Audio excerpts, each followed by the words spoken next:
Listo.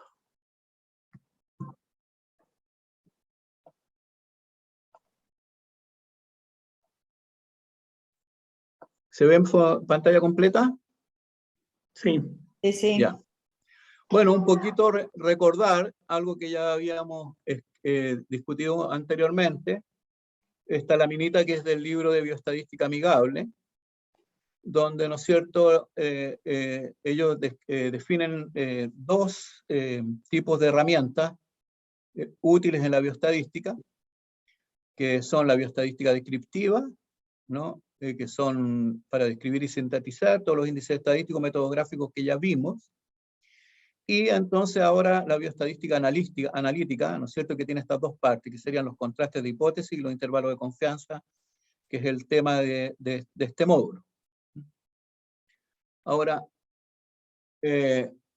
¿cómo parte la cosa, no es cierto? Nosotros se supone que tenemos un determinado problema de salud, del cual estamos interesados en estudiar en una determinada población, ¿no?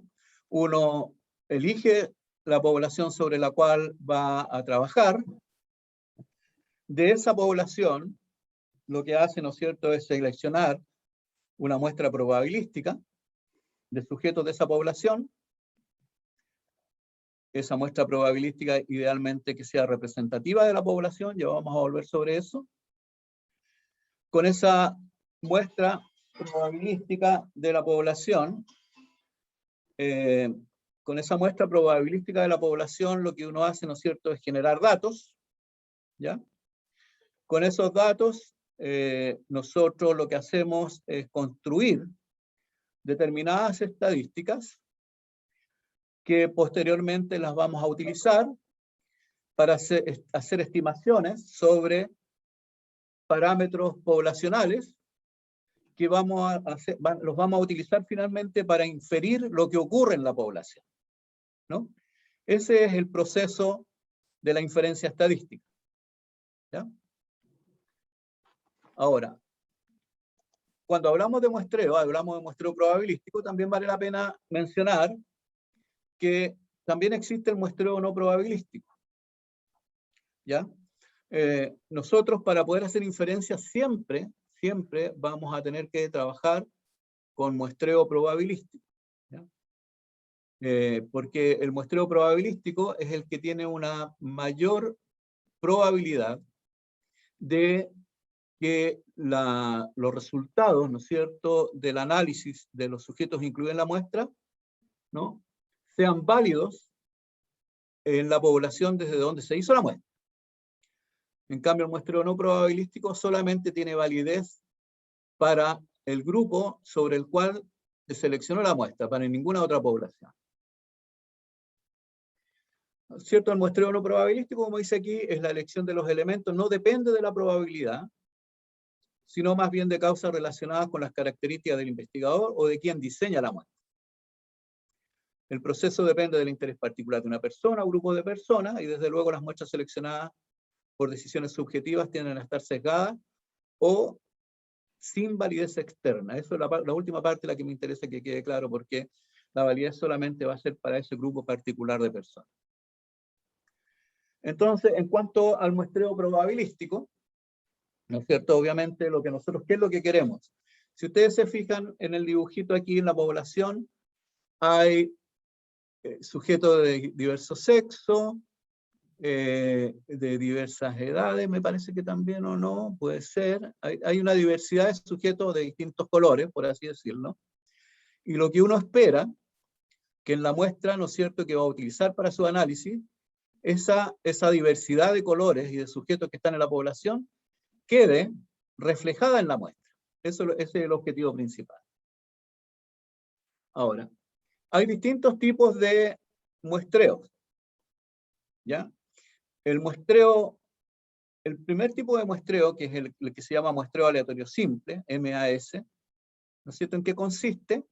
Consiste en que desde una determinada población, ¿no?, se selecciona un número determinado de sujetos, todos con la misma probabilidad de estar incluidos en la muestra. Ese es el muestreo aleatorio simple. todos los sujetos de la población de origen tienen la misma probabilidad de estar incluidos en la muestra. Eso es el muestreo aleatorio simple, ¿no? Entonces, si nosotros tenemos un universo de n mayúsculas sujetos, ¿no?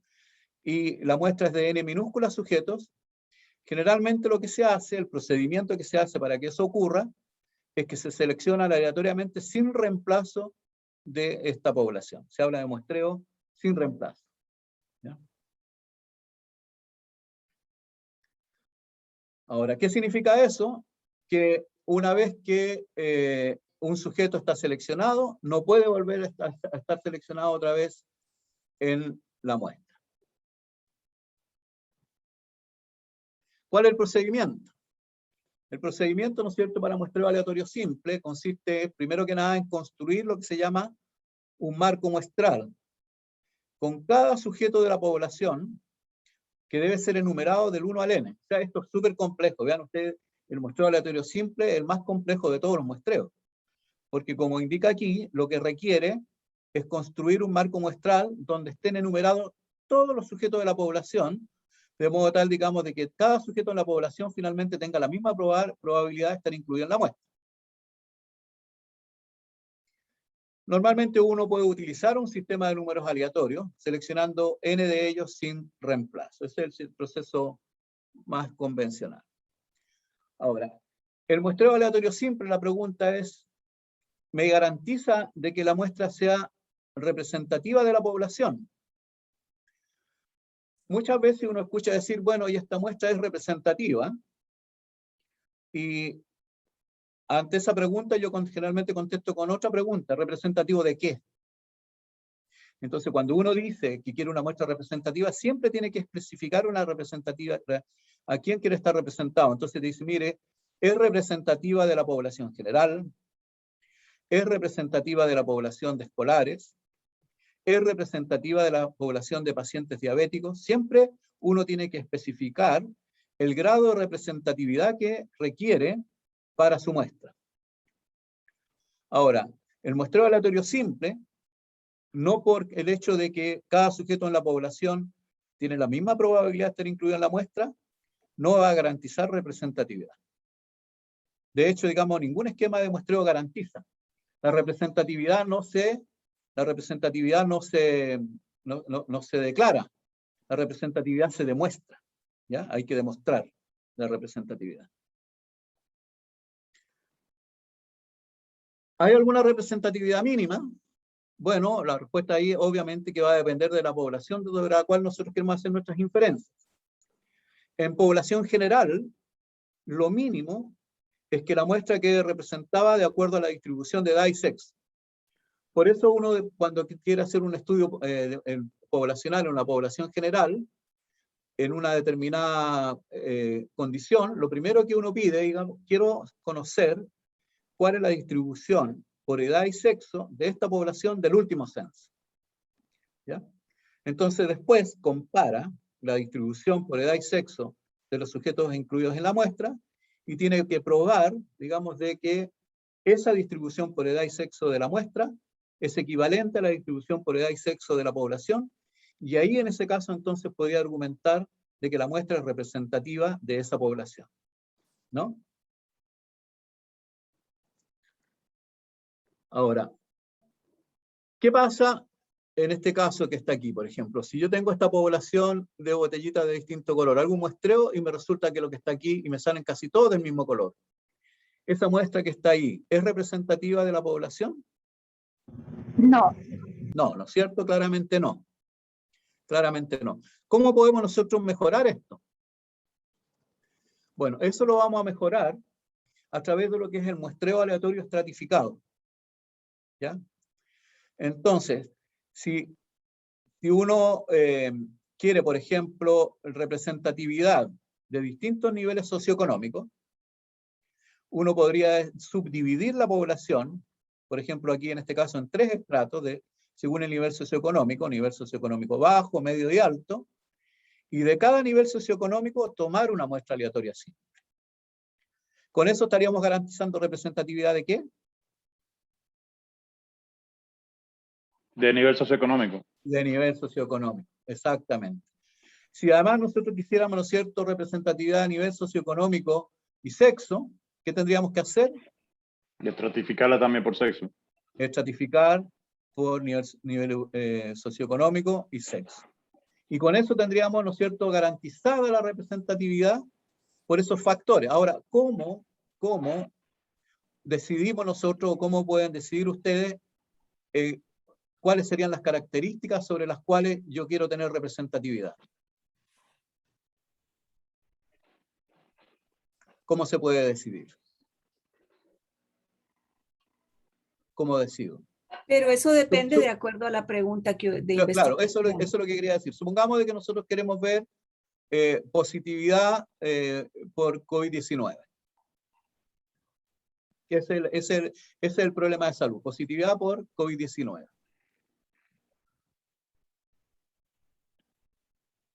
Ahí yo estratificaría por nivel socioeconómico, por edades, ¿Ya? ¿Por qué? por sexo. ¿Por qué? Porque ¿Por qué estratificaría? porque si meto, por ejemplo, a niños, si es el menor porcentaje, pues no va a ser representativo. Tengo que ver, por ejemplo, cuál es el porcentaje que se presenta como para ver qué estratos tomo. ¿Ya? Pero hay una razón de fe. Pero primero es que estén enfermos por COVID. Hay una razón de fuerza mayor. Uno va a estratificar cuando tiene evidencia de que el evento de salud que está estudiando se relaciona con esa característica. Por ejemplo, si el COVID no se relacionara con edad, no tendría sentido estratificar. Pero como sabemos que el COVID, ¿no es cierto?, se relaciona con edad, la recomendación sería estratificar. O sea, las variables de estratificación tiene que ser sobre un factor que esté relacionado con el evento de salud que estamos estudiando. Si no se relaciona... Primero haríamos un análisis descriptivo para ver un poco esas variables y después entonces ahí vemos por qué estratificamos. Pero fíjate que Viviana, ¿cierto? ¿Sí? Miriam. Mira, perdón. Pero eso fíjate que al momento del análisis es un poco tarde. Porque estamos aquí tratando de diseñar la muestra, por lo tanto todavía ni siquiera tenemos los datos. Por lo tanto, todo eso tiene que salir de la revisión de la literatura, ¿no es cierto?, del marco conceptual, teórico, del problema que estemos analizando, es a priori la estratificación. La decisión de estratificar es absolutamente a priori al análisis. Es en la etapa del diseño del estudio, ¿no? Depende también si es un evento ya conocido o no, ¿no? Bueno, Claro, por eso depende. Pensando en el comienzo del COVID. Sí. Ahora, si tú no conoces nada, bueno, no tendría mucho sentido estratificar en la muestra, porque lo que se puede hacer en esos casos es estratificar en el análisis. ¿Ya? Porque existen dos formas de controlar por un factor. Uno, estratificando en el diseño muestral, y otro, estratificando en el análisis estadístico de los datos. ¿Ya? Pero también lo puedes partir, por ejemplo, por grupos etarios si no lo conoces. En este caso, cuando empezó COVID, por ejemplo, hubiéramos evaluado que en niños o en menores no se presentaba en el mismo porcentaje. Por eso, entonces, exactamente, como tú estás diciendo que en función de los antecedentes, ¿no es cierto?, la infección por COVID depende de la edad, entonces se justifica estratificar por edad. Exactamente. ¿Sí? Ahora, ¿en qué consiste el muestreo aleatorio estratificado? Es una subdivisión de la población en conjuntos que son mutuamente excluyentes de sujetos, ¿ya?, cuya unión genera el total de la población, los estratos. Volviendo al ejemplo más sencillo, nivel socioeconómico, A, B, bajo, medio y alto, los tres grupos son absolutamente excluyentes. No hay, digamos, sujetos que pertenezcan a dos distintos niveles socioeconómicos, ¿no? Y si uno de los distintos niveles socioeconómicos, entonces tengo que generar, puedo generar el universo del cual estamos estudiando. Y en cada estrato, finalmente, lo que hacemos es seleccionar una muestra aleatoria de sujetos. Vean ustedes aquí, ¿por qué está estratificado aquí en este dibujito?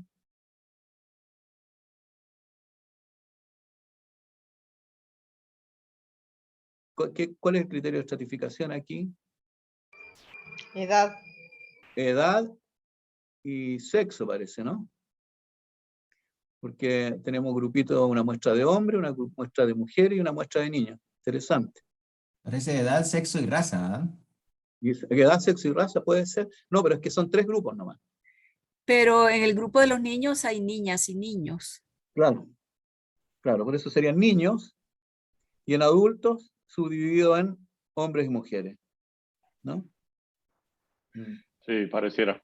En niños es hombres y mujeres también. Juntos. Bueno, Ok, aquí por ejemplo, este es un ejemplo esto de un curso que hice en Managua hace un tiempo atrás, me gustó este ejemplo, por eso lo puse aquí. ¿No es cierto? Aquí tenemos los municipios de Managua, ¿ya? Y, entonces, si uno quisiera hacer una inferencia sobre Managua, tendría que ser un muestreo aleatorio estratificado por municipios. Tomar una muestra aleatoria simple de San Francisco Libre, tomar una muestra aleatoria simple de Tipitapa, tomar una muestra aleatoria simple de Managua, etcétera, de cada uno de los distintos municipios, y eso sería un muestreo aleatorio estratificado. Ahora, el muestreo aleatorio estratificado trae otro concepto, que es cómo distribuyo la muestra, ¿no? Supongamos que tengo 3 estratos, los distribuyo en forma proporcional, de acuerdo a cómo se distribuyen en la población, o los distribuyo a cada estrato por igual.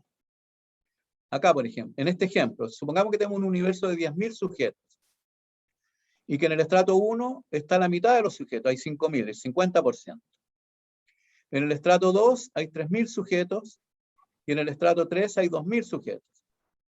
Y tenemos que tomar una muestra de 900, ¿no? Como lo queremos hacer con la fijación proporcional, ¿qué proporción de sujetos pertenecen al primer estrato? 50%. ¿Y cuál es el 50% de 900? 450. ¿Cuál es el 450. 30% de 900? 270 y 180. Ahí quedaría la muestra distribuida en forma proporcional.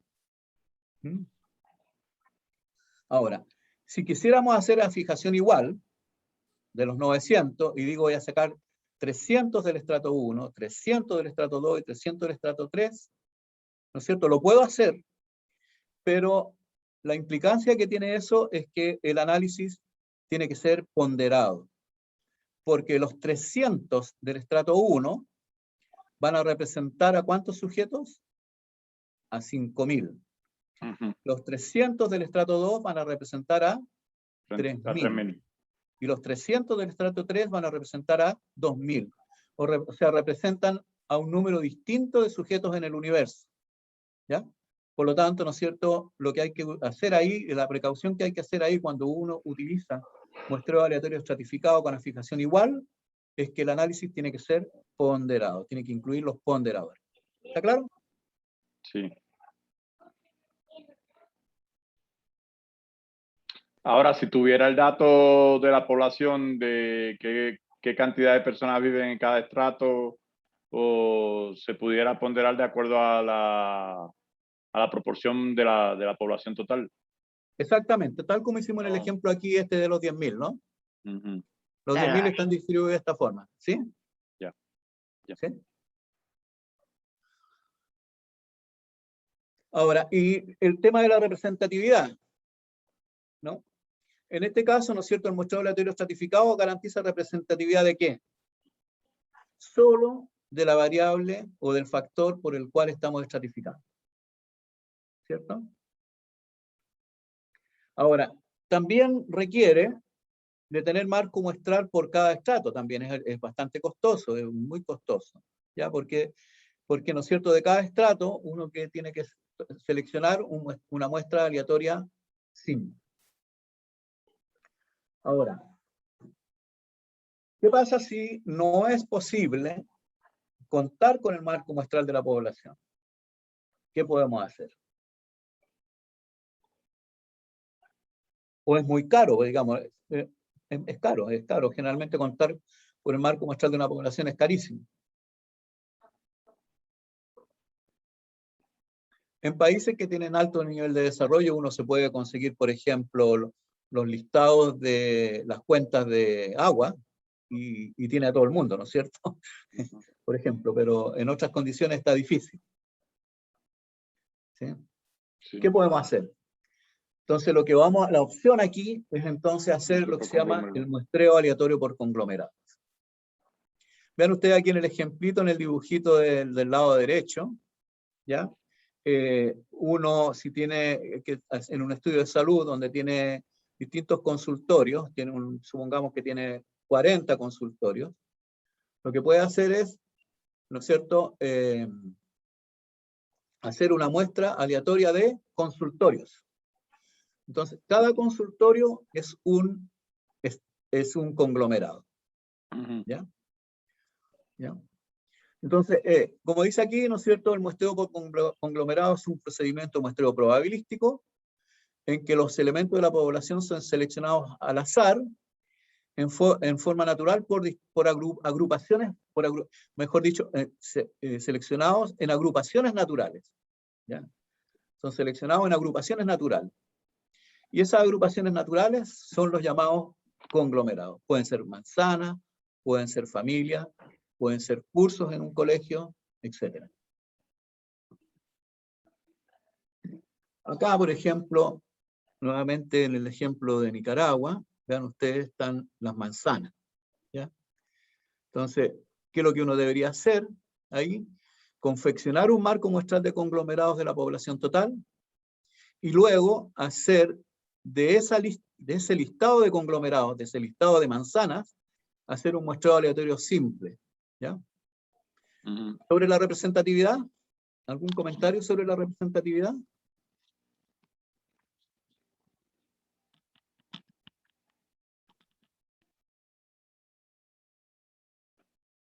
¿Algún comentario sobre la representatividad? Ninguno, profe.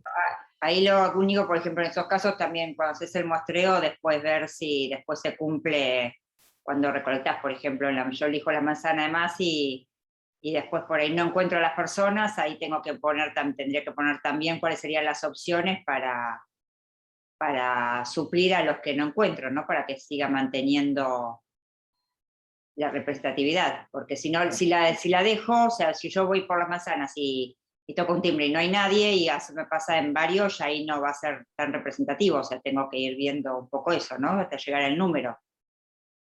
Sí, pero una cosa es el número y llegar al número.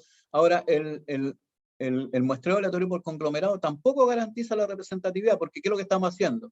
Estamos haciendo una muestra aleatoria, ¿de qué cosa? De manzanas. De manzanas, por eso, de una unidad de análisis sería. Claro, y resulta de que por azar me pudieran haber quedado todas las manzanas del norte de la ciudad y no haber quedado ninguna del sur, por ejemplo. ¿No? Sí. Entonces tampoco garantiza representatividad. Lo que me simplifica y me abarata, ¿cuál es el tema? El tema de la construcción del marco muestral. Eso me lo simplifica. Entonces, ¿cuál es la solución? ¿Cuál es la solución? Estratificar después. Muestreo aleatorio multietápico. En este ejemplo aquí, ¿no es cierto? Tengo los municipios. De cada municipio, que son estratos, ¿no es cierto? Los municipios son estratos. De cada estrato selecciono manzanas y de cada manzana selecciono un hogar. Incluso puedo ir más, y de cada hogar seleccionar una persona. Eso se llama muestreo aleatorio multietápico. Es lo que se usa en las encuestas nacionales de salud. Sí. Esto es lo que se usa en las encuestas nacionales de salud. Ahora, a todo esto, el muestreo aleatorio simple, que después de que lo hemos visto y espero haberlos convencido, es el menos simple de todos los muestreos. ¿Cuál es la importancia que tiene? Bueno, que si ustedes se dan cuenta, en primer lugar, todos los otros diseños se basan en el muestreo aleatorio simple, porque voy a tener un muestreo aleatorio simple de conglomerado, puedo tener al interior del conglomerado un muestreo aleatorio simple de sujetos, etcétera, ¿no? sea, todos los otros procedimientos muestrales están basados en el muestreo aleatorio simple. ¿Ya? Ahora, es el procedimiento base contra el cual se comparan otros diseños. ¿Ya? Por ejemplo, si nosotros utilizamos muestreo aleatorio por conglomerados, ¿ya? Los resultados del muestreo aleatorio por conglomerado van a tener que ser comparados contra los resultados de un eventual muestreo aleatorio simple para ver cuánto efecto en las estimaciones se genera por el hecho de utilizar conglomerados en lugar de sujetos elegidos totalmente al azar. Eso se llama efecto de diseño. Eso se llama efecto de diseño. ¿Ya? Ahora, el muestreo aleatorio simple es el que se utiliza para la inferencia estadística. ¿Ya? Todos los métodos de la inferencia estadística, ¿ya? Todos los métodos que vamos a ver a partir de ahora, están basados en el supuesto de que es muestreo aleatorio simple el que se ha utilizado para la selección de la muestra. Cualquier otro diseño necesita ser analizado con los ajustes correspondientes por muestreo complejo que se llama. ¿Alguna pregunta? ¿Cómo podemos definir entonces el marco muestral? Es un listado. Si tienes un marco muestral de conglomerados, y los conglomerados son manzanas, es el listado de todas las manzanas. ¿No? Si tienes un universo, ¿no es cierto?, donde tú definiste que tu conglomerado van a ser los consultorios, el marco muestral sería el listado de todos los consultorios. Pero, ¿tienes algún ejemplo de muestreo aleatorio simple? Porque esto, con todo lo que nos has dicho, bueno, es como tener el universo, cada sujeto cuenta, y es el más perfecto de todos, pero obviamente es de un tamaño enorme y de un control muy riguroso, porque es el sujeto, no el conglomerado el que cuenta. ¿Qué ejemplos hay de esto? ¿Quién lo usa? Tú puedes usar un muestreo aleatorio simple si tienes, por ejemplo, una base de datos de hospitalizaciones. Ah, pero en muestras pequeñas, en universos pequeños. En universos pequeños, claro. ¿No? Porque ahí tienes el listado de todo. Tu marco muestral ahí sería el listado de todos los sujetos hospitalizados. Bueno, sí, pero estamos hablando de un hospital centinela, por ejemplo. Por ejemplo. Okay. Por ejemplo, claro. Pero en estudios, en encuestas nacionales, el muestreo multietápico es el que se utiliza. Ok, claro. ¿Sí? Clarísimo. Doctor Muñoz, tenía una duda. ¿Por qué no consideró el muestreo sistemático? ¿Se considera que tiene muchos sesgos? No, el muestreo sistemático, mira, el muestreo sistemático es, bueno, interesante, qué bueno que lo pusiste. Se usa generalmente cuando tú quieres hacer muestreo de fichas clínicas, ¿ya? Entonces, porque tú tienes las fichas clínicas, suponte tú, pensemos a la antigua, ¿ya? Probablemente pensemos que no tenemos ficha electrónica todavía. Pensemos que las fichas clínicas las tenemos en un Cardex, ordenaditas, ¿no es cierto? Todas ordenaditas, sí, sus fichas clínicas en un Cardex. Me imagino que todos se pueden imaginar esa situación, que es real hasta hace bastante poco y en algunos lugares todavía sigue siendo así. Y suponte tú que tú dices, mire, yo en realidad tengo 5 metros de fichas clínicas. Y yo necesito sacar 100 fichas clínicas al azar. Entonces, ¿qué hago? ¿Cuántos centímetros son 5 metros? Centímetros. 500. 500. Y si necesito sacar 100, ¿cada cuántos centímetros debería sacar una ficha? Cada metro. No. Cada 5. Cada 5 centímetros. Entonces, ¿qué hago? Selecciono un número de arranque entre el 1 y el 5. Suponte tú que me salió el 3. ¿Cuál es la primera ficha que saco? La 3. ¿Cuál es la segunda ficha que saco? 3 más 5, 8. La 8. Más 3, la 11. Más 3, la 14. Y eso sería muestreo aleatorio sistemático. Ya, pero en cuanto a esa metodología, ¿tiene desventajas con el aleatorio simple? De repente No, lo que pasa, tiene la ventaja tremenda en el ejemplo que acabo de dar. No necesito marco muestral, por ejemplo, ¿no? Bueno, es que el marco muestral... Tiene que tenerlo. no lo tienes, porque lo que sí necesitas es saber el total de fichas Claro. que tú lo has estimado en este caso particular, por la longitud de los cardex. Ahora tú lo puedes, si quieres, las puedes numerar. ¿No es cierto? Suponte tú en el cardex tienes 480 fichas y necesitas nuevamente, qué sé yo, 40. Hace el mismo procedimiento. Una cada cuantas. Ok. ¿Ya? Por orden, Y ¿no? elige al azar el número de arranque y de ahí le vas sumando, ¿no es cierto?, el espaciamiento que corresponda. Ok, gracias. Y la tabla de números aleatorios. La tabla de números aleatorios sería para hacer una muestreo aleatorio simple, ¿no? Y el muestreo aleatorio simple se puede hacer sobre el universo de personas o puede hacerse un muestreo aleatorio simple sobre el universo de conglomerados. Acuérdense que el muestreo aleatorio simple se utiliza para todos los otros tipos de muestreo. Lo que pasa es que estás haciendo muestreo aleatorio simple de personas, en un caso, o estás haciendo muestreo aleatorio simple de manzanas en otro. ¿Mm? ¿Sí? Ok, doctor, gracias. Ya. ¿Alguna otra pregunta, Luis, por ahí que tú veas en el chat? ¿No?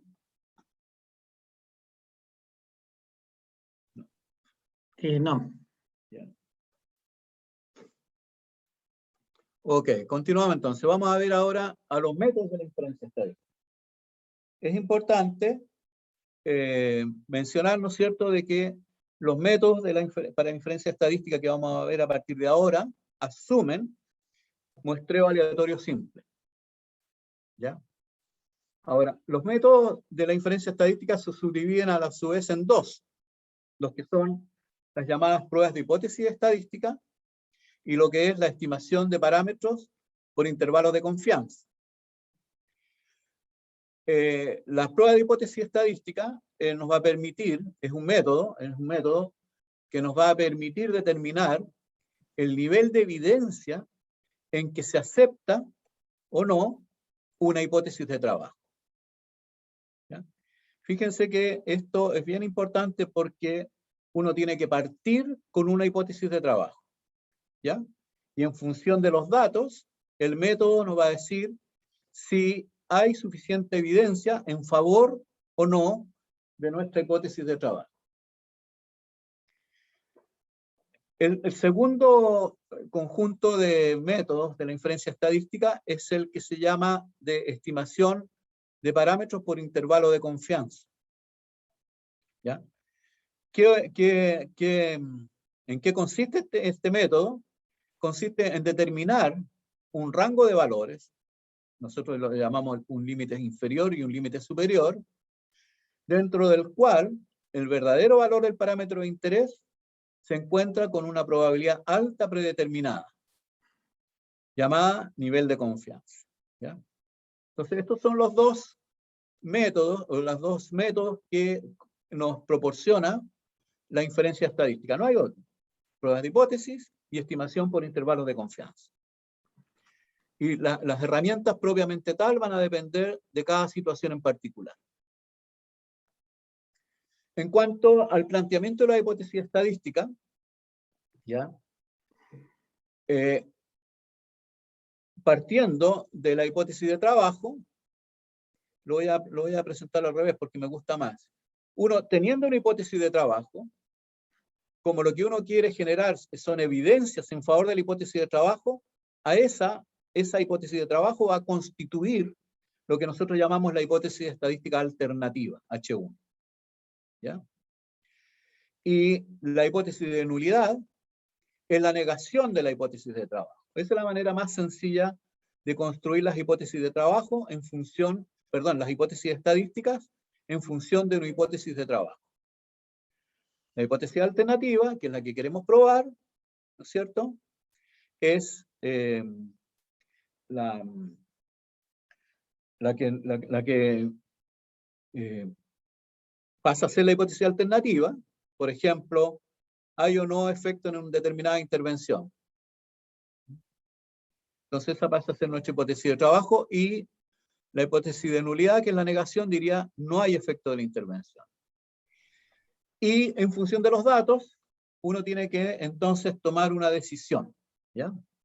En función de los datos, uno va a tomar una decisión. ¿Qué decisión? La decisión siempre va a estar basada en el rechazo o no rechazo de la hipótesis de nulidad. Cuando rechazamos H0, porque estas son las decisiones son rechazar H0 o no rechazar H0. Cuando nosotros, a través del procedimiento estadístico, hemos decidido rechazar H0, vamos a concluir de que hay evidencias estadísticamente significativas para concluir en favor de la hipótesis de trabajo. Sin embargo, si los datos nos llevan a tomar la decisión de no rechazar H0, nosotros vamos a concluir de que no hay evidencia suficiente como para concluir en favor de la hipótesis de trabajo. Ahora, como este es un problema de toma de decisiones, ¿no? Siempre pueden haber errores, ¿no es cierto? Supongamos de que nosotros estamos comparando dos promedios, ¿ya? Dos promedios. Aquí, en la realidad, pudiera ser de que, por ejemplo, el promedio del IMC de hombres sea igual que el promedio del IMC en mujeres, ese sería el H0, y la alternativa sería de que el promedio del IMC de hombres es distinto del promedio del IMC en mujeres. Y esa es una realidad que para nosotros es absolutamente desconocida, porque si fuera conocida no estaríamos haciendo el estudio, ¿cierto? Recolectamos los datos, y con los datos, ¿no es cierto?, nosotros tenemos que tomar la decisión. Y las decisiones son, como dijimos anteriormente, rechazar H0 o no rechazar H0. Si en la realidad, ¿no es cierto?, la media del IMC en hombres es igual que la media del IMC en mujeres, y la decisión ha sido no rechazar H0, eso para nosotros va a ser un acierto. ¿No es cierto? Hemos tomado una decisión acertada. Del mismo modo, es un acierto cuando la realidad nos indica de que el promedio del IMC en hombres es distinto que el promedio del IMC en mujeres, y nosotros hemos rechazado H0. ¿No? Esas son dos decisiones acertadas. Sin embargo, cuando nosotros hemos rechazado H0, nosotros hemos concluido en favor de la hipótesis de trabajo, de que los promedios son distintos, pero la realidad fue de que los promedios eran iguales, ese es un error. Y eso se llama error de tipo 1.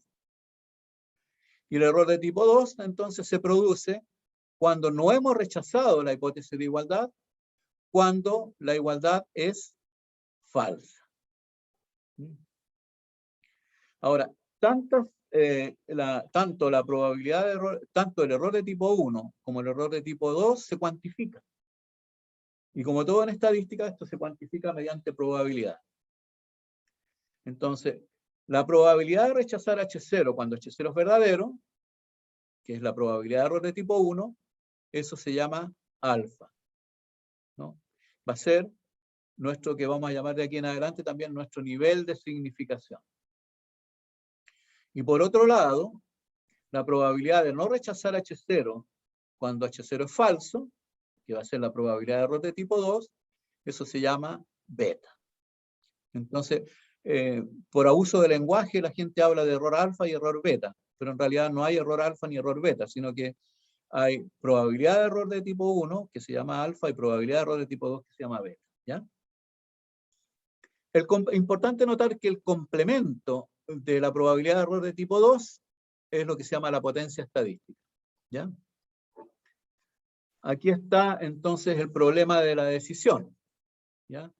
Supongamos de que estamos comparando dos poblaciones, tenemos aquí, y en función de la muestra nosotros tenemos que decidir si los sujetos pertenecen a la población de sanos, H0, o pertenecen a la población de enfermos, H1. Y nosotros, ¿no es cierto?, vamos a determinar aquí un punto de corte, aquí al medio, a partir del cual vamos a decidir Mire, de aquí hacia la derecha vamos a rechazar H0 y de aquí hacia la izquierda no vamos a rechazar H0. Este alfa que está aquí, ¿qué representaría? Sería la probabilidad de rechazar H0 cuando, ¿en qué curva estamos? Cuando H0 es verdadero. ¿Ya? Ujú. Y por el otro lado, ¿no es cierto? De este lado de aquí, del lado izquierdo, ¿qué es lo que estaríamos? Sería esto que está aquí marcado como beta. ¿Qué es lo que Ujú. es? Es la probabilidad de no rechazar H0 cuando H1 es... Son cuando sanos. H1 es verdadero. Ahora, ¿cuál es el problema que se encontraron los estadísticos matemáticos de años, de épocas antiguas? Que nosotros como epidemiólogos y la gente que trabaja en salud pública, ¿qué es lo que quisiera? Que fuera alfa y beta como Iguales, mínimo, mínimos. claro, lo más chico posible, No. ¿cierto? Sí. Claro, uno siempre quiere que los errores sean lo más pequeño posible. Pero vean ustedes, si yo me corro aquí, esta barrita del negro, si me corro hacia la izquierda, ¿qué pasa con el alfa? Va aumentando, ¿Y qué pasa con el beta? va disminuyendo. Pues estos están relacionados. Sí. Entonces lo que hicieron los estadísticos, construir pruebas de hipótesis que minimizan la probabilidad de error de tipo 1 para una probabilidad de error de tipo 2 constante fija. ¿Ya? Entonces, todas las pruebas de hipótesis estadísticas que nosotros conocemos a la fecha cumplen con ese requisito. ¿Ya? O sea, minimizaron alfa a partir de un valor fijo de beta. De un valor fijo de beta. ¿Ya? Por eso, digamos, de hecho, en tamaño de muestra, que si da el tiempo podemos ver tamaño de muestra, uno tiene que determinar cuál es el beta, cuál es el alfa para poder determinar tamaño de muestra, ¿no?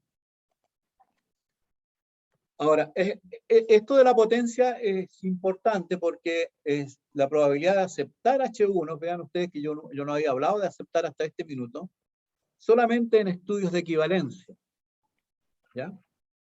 En estudios de equivalencia o de no superioridad, lo que uno quiere siempre es quedarse con el H0. Perdón, ¿qué dice ahí? Probabilidad de aceptar H0. Espera un segundo, déjame ver si me equivoqué o no. Rechazar. ¿Cuándo es beta? No rechazar, sería rechazar. Rechazar H0 que es aceptar H1. Está bien. ¿Sí? ¿Ya? ¿Por qué en estudio de equivalencia es importante? Porque uno quiere que las diferencias observadas no sean estadísticamente significativas. Por lo tanto, quiere que ese valor de 1 menos beta sea lo más alto posible. De modo tal, digamos, de que uno acepte la equivalencia de las intervenciones. Ahora la pregunta es, ¿no es cierto? Porque lo que nosotros nuevamente volvemos a la parte inicial, ¿qué es lo que partimos? Con una hipótesis de trabajo. ¿Y qué es lo que nosotros esperamos? Que los datos estén en favor de nuestra hipótesis de trabajo. ¿Ya? Ahora, la pregunta es, ¿qué tanta evidencia entonces generan los datos en favor de la hipótesis de trabajo? Y eso se mide a través de lo que se llama el p-value o el valor P de la prueba. ¿Ya? Y el valor P de la prueba se define como la probabilidad de observar una diferencia igual o mayor que la observada bajo el supuesto de que H0 es verdadero. Por lo tanto, mientras más pequeño es el valor P, ¿qué pasa con qué podemos concluir?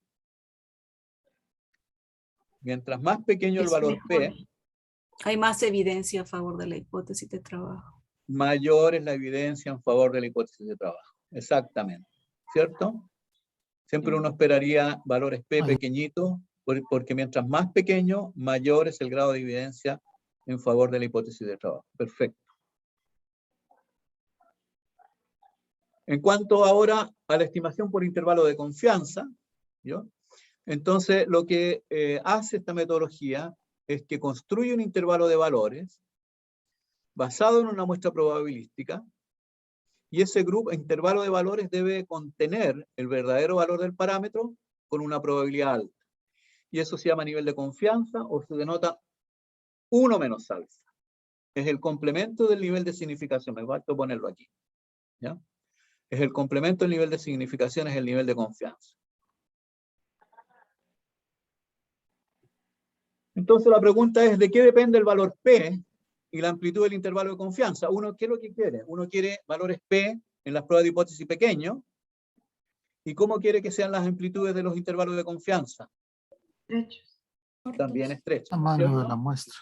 Claro, también estrecha. Quiere eso, quiere lo mejor de los mundos, exactamente. Ahora, depende, obviamente, del error de muestreo, ¿no es cierto? Por el hecho de estar muestreando sobre una población, se genera lo que se llama el error de muestreo. Y el error de muestreo va a depender del tamaño de la muestra y del diseño de la muestra. Preguntas.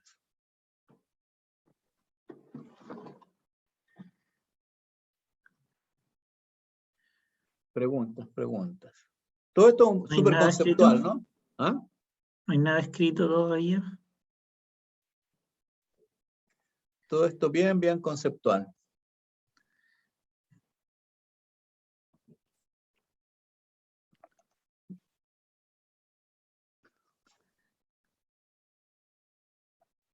¿Están ahí o no? Voy a cortar la grabación. Sí, aquí estamos. Sí, sí, sí. Estamos metabolizando.